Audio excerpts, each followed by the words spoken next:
Welcome back. My name is Busimta Pane. You are watching Our City. And today we are focusing on World Press Freedom Day. To mark this day, we attended a feminist World Press Freedom Day breakfast, which was hosted by Right to Know campaign. Let's take a look.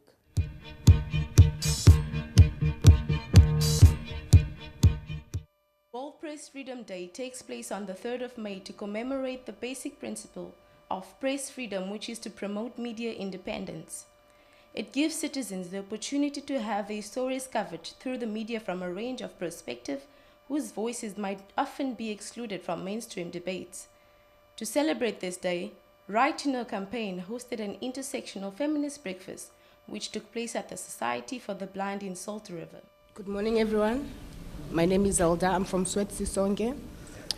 Guys, I think this space is a very powerful space of which we all voicing our grievances and how we see the media and how it portrays our stories and how we want our stories to be told. But the other thing that we need to know, or we need to actually try and do, is to actually contact all the media houses that we want to tell our stories, like the way that we want to tell our stories, because I believe there are press codes in each and every media house, even for each and every journalist that takes your story.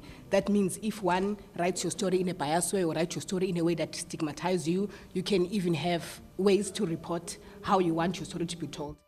The rape stories by someone being shown in the media after they've come out to say I've been raped.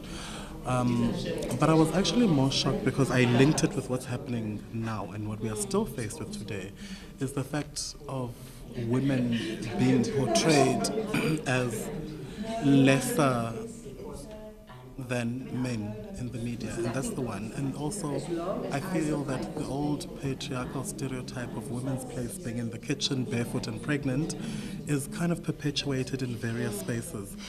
The birds of Thabo Mbeki, the birds of parliament, that was very shocking for me. What also struck me so powerfully was that it's the stories that often change people's lives, and the mainstream media, which is still white controlled, does not enable those stories to be heard. That's why Bush Radio, local TV, ground up is absolutely essential, and women, that's a space where women can tell their stories.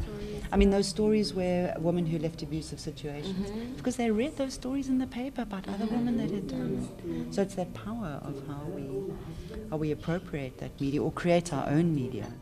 I want it on all the schools. I want our youth to tell the story. I want our youth to be the 24-hour journalists in their communities. And that is how we mentor our new future leadership, going in for media. And they are good at telling the local story, because what we're not getting out there is the local story. When you go to the SABC studios, they send you, they email you, this is what we want you to speak to. So not everybody, nobody really likes my style. But I respond in saying, this is my questions, and this is what I want to talk to. And this is how it will fit if you're the expert to this. I'm no journalist. But I can tell you I've done drama, so I know our narrative. I think it's been a very inspiring discussion so far, all the voices.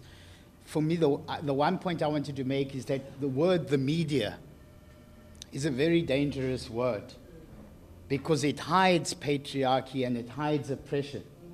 It says all media is the same. We need to talk about the dominant media or the patriarchal media or the commercial media, whatever language is right, on one hand, and on the other hand, democratic media, people's media, feminist media. The one thing the media, so what is the job of the media in society?